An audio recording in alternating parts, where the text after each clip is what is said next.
Fantastic. So now let's go through the key areas that you need to investigate when conducting finance due diligence. Start by asking the sellers and the directors of the company what loan agreements the company is a party to. Loan agreement doesn't need to be in writing. An agreement could be verbal, especially when it's made between, let's say, a director or a shareholder and the company they are connected to. So this includes things like bank loans, shareholder loans, and any informal lending arrangements. For each loan, you'll want to know the principal amount that is owed, the interest rate, and the repayment terms. Do not overlook loans from people connected to the sellers. These are common in smaller companies and often have unusual terms. Secondly, check who is the lender. It matters whether the lender is a bank, an institutional lender, or someone connected to the sellers. If the loan is from the sellers or their associates, you need to understand what happens to it on completion. So, for example, will the loan be repaid? Will it be left in place? And if it's left in place, what are going to be the repayment terms, what is going to be the interest rate, and what terms and conditions are attached to that loan.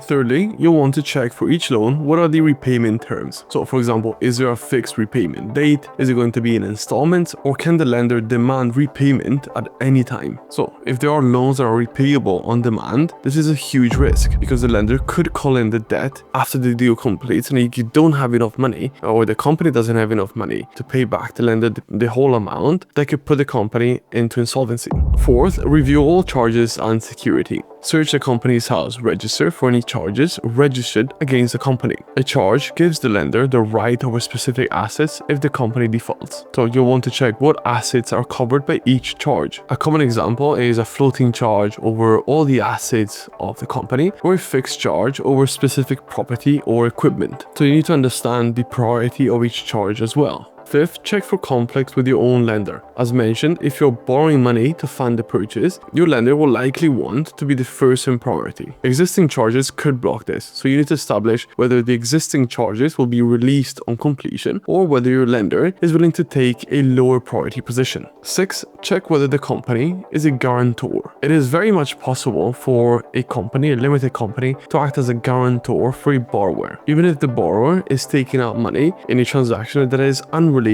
to what the company actually does. So you want to find out whether the company has guaranteed the debts of any other person or business. A guarantee is a contingent liability. That means that if the original borrower defaults, is unable to pay their loan back, then the guarantor, the company, has to step up and pay instead. This could have serious consequences after you take ownership of the company.